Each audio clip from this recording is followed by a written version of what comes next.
I hope that she continues to be a rising star for the Republican Party, at least. I think it's incredibly derogatory to accuse nearly 80 million Americans of mental illness. The last time I checked, Jasmine Crockett couldn't dream of winning such a majority of the public as President Trump did. And the America First movement, which President Trump has built, is filled of hardworking patriots, the forgotten men and women, business owners, law enforcement officers, nurses and teachers, and middle America, as we all know, from where you all grew up, outside of this beltway.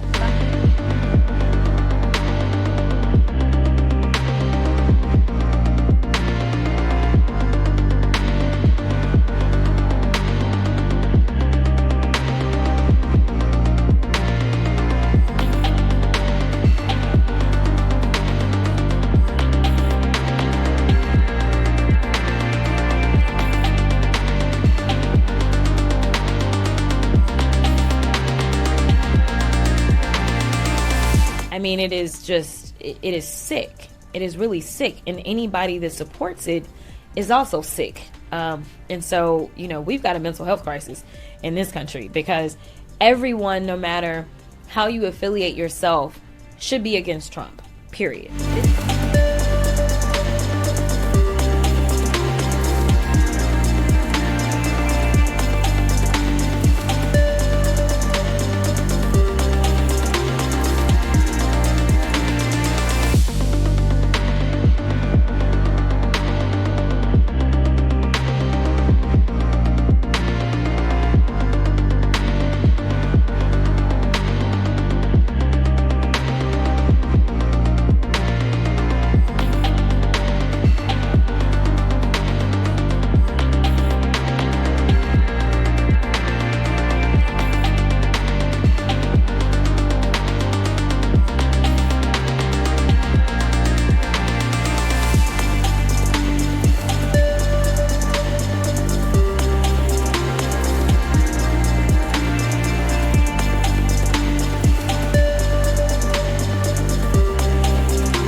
Now, you mentioned the Iranian people and what they want. I want to play you a bit of footage from Iran. This was shot by a man in Tehran, footage of Israeli fighter jets over the city near the Supreme Leader's residence.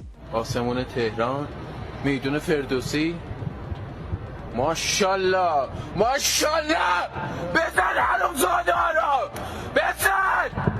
I speak Persian and those translations are accurate. He was just pleading with them to strike, to hit the targets. Undoubtedly, there are many Iranians in Iran and those who've already fled who want to see the end of this regime, and they really don't care if it's Israel or the US that make it happen, John. Well, Rita, you're familiar with the concept of a preference cascade, where people have been oppressed and nobody can say what he really thinks, because if you do that, you might get shot. And then things start to change and things start to shift, and all of a sudden people start saying what they actually think. And once that begins to happen, things can change very, very fast. And we have seen regimes collapse virtually overnight. It turns out that they're much more fragile than people thought. And I'm hopeful that may happen in Iran, that the Iranians may find a way to rise up and get rid of this terrible regime. Now, before you go, just on domestic matters, the inflation rate has been lower under Donald Trump than the Biden administration. It's stayed low and, in fact, dropped despite tariff fears. Real wages are up slightly. The illegal immigration crisis is certainly over. How do you judge this second term compared to Donald Trump's first term? Well, he's off to a much better start, Rita, no doubt about that. And I think a key point is he is fulfilling his campaign promises. He's doing what he said he was going to do. He's closed the border. Real wages are up. Inflation is flat.